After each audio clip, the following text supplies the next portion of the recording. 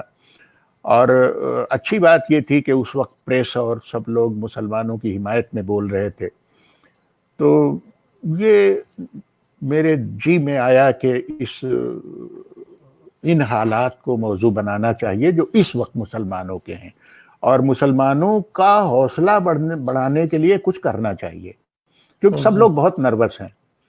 تو میں نے پھر ایک پلان بنایا اور ایک پورا پلاٹ تیار کیا کہ وہاں کے فسادات کے بعد جو مسلمانوں کی صورتحال بنی سارے ہندوستان میں، تو کس طرح سے نفرتیں پلی بڑھی، مسلمانوں کے دلوں میں کس طرح نفرت بنی، اور پھر ایک شخص میں نے ہیرو بنایا، وہ نکلا یہ کہتے ہوئے نکلا کہ یا تو اب ہندوستان میں ہندو رہیں گے یا میں رہوں گا۔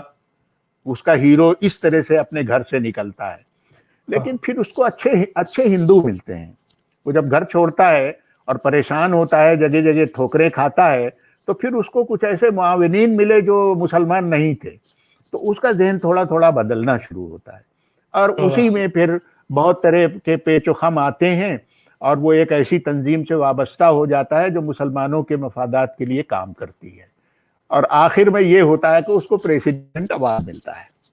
جس طرح کا اس نے ہندو مسلم خیر سگالی کے لیے کام کیا، اب پھر اس کو نوازا جاتا ہے، سرکاری سطح پر نوازا جاتا ہے۔ اس طرح کا اس موضوع پر وہ ناول ہے جہاد۔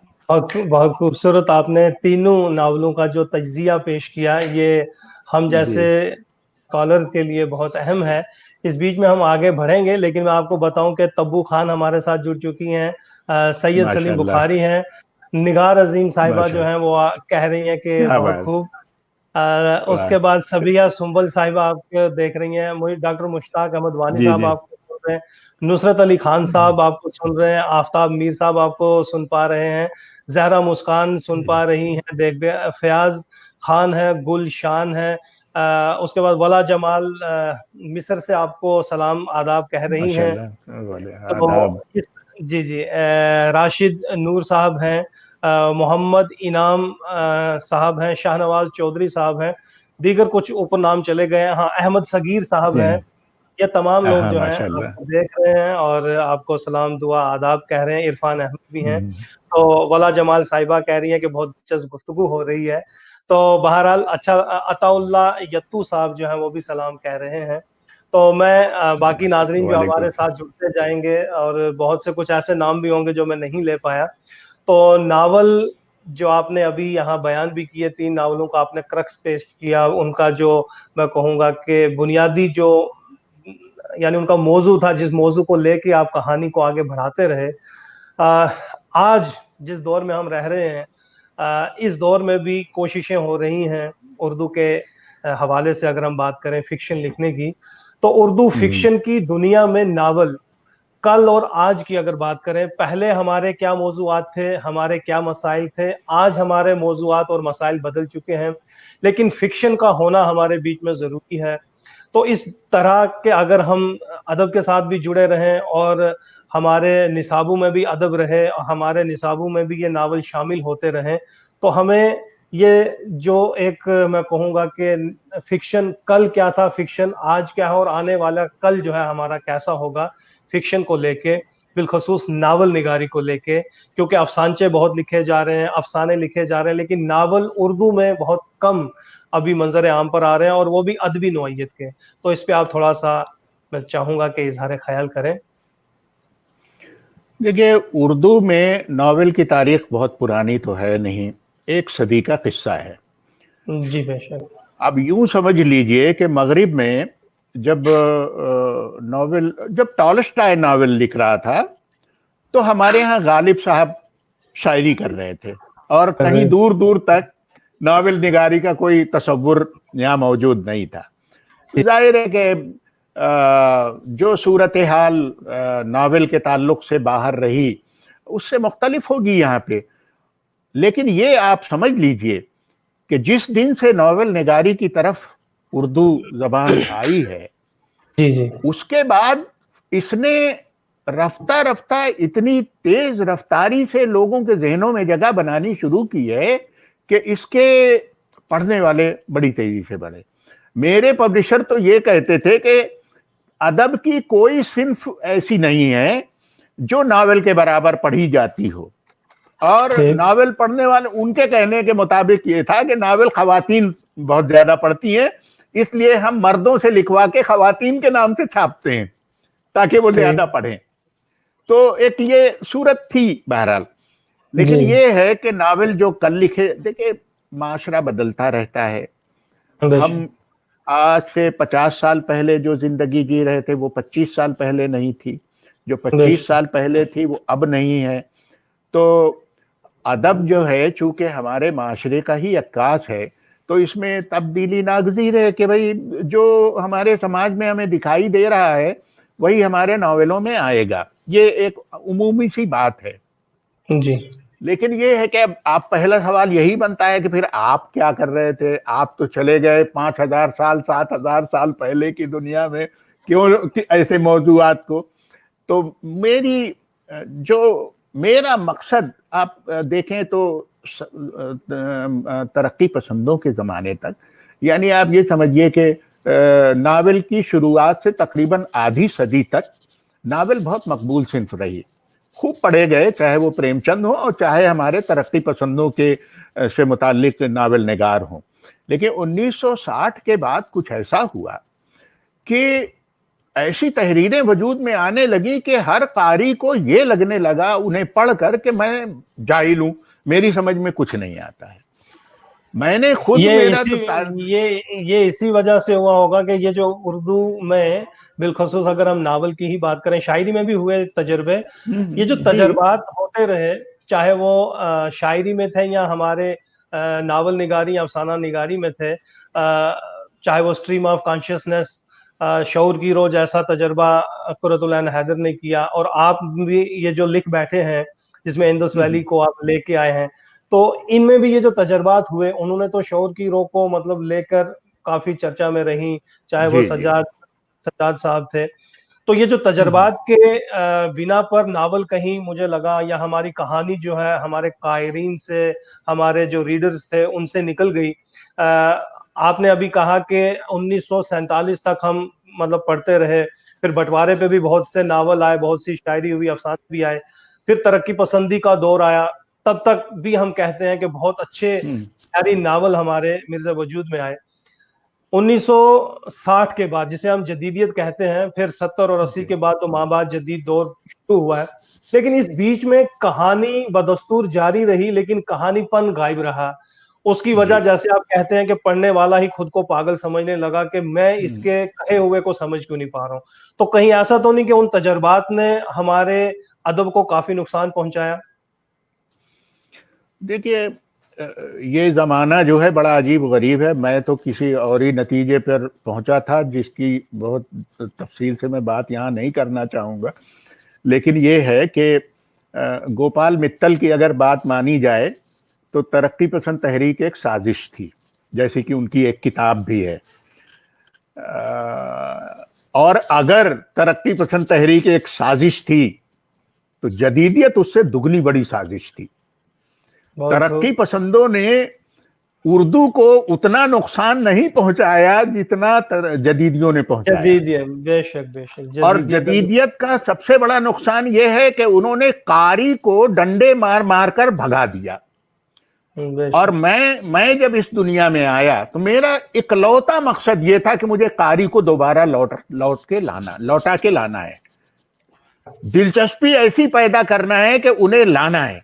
میں نے شروع میں کچھ کہانیاں لکھی، بعد میں کہانیاں لکھنا میں نے چھوڑ دیا، اور کہانی میں نے اسی طرح کی لکھی ہے جیسے اس زمانے میں لکھی جاتی تھی، قمر احسان اور یہ وہ جو کسی کے پلے پڑے نہ پڑے لیکن میرے قلم سے لکھ گئی۔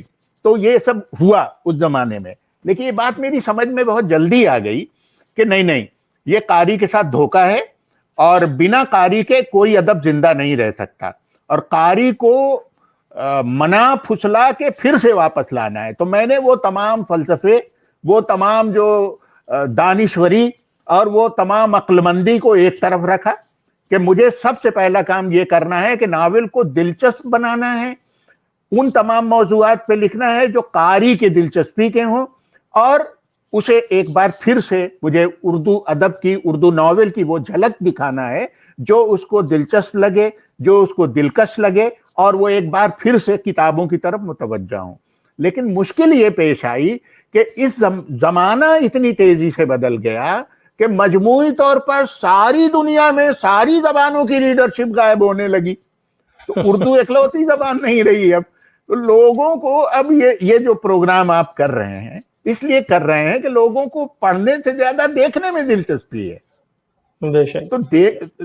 تو اب کیا ہے کہ اب یہ ہے کہ بھئی ناول لکھا جا رہا ہے تو اگر اس کا ویژول بن جائے تو لوگ زیادہ دلچسپی سے اس کو دیکھ پائیں گے، اور کچھ لوگ اپنا کوشش کر بھی رہے ہیں اس سلسلے میں، لیکن ہر آدمی نہیں کر سکتا۔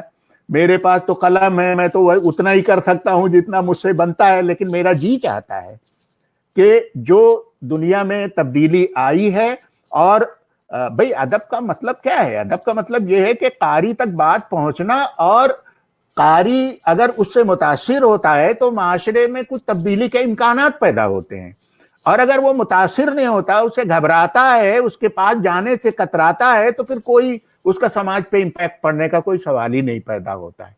تو آپ نے جو بات کہی کہ مقصد میرا کیا تھا، تو میرا مقصد یہی تھا کہ میں روٹھے ہوئے قاری کو اردو کی طرف دوبارہ لاؤں۔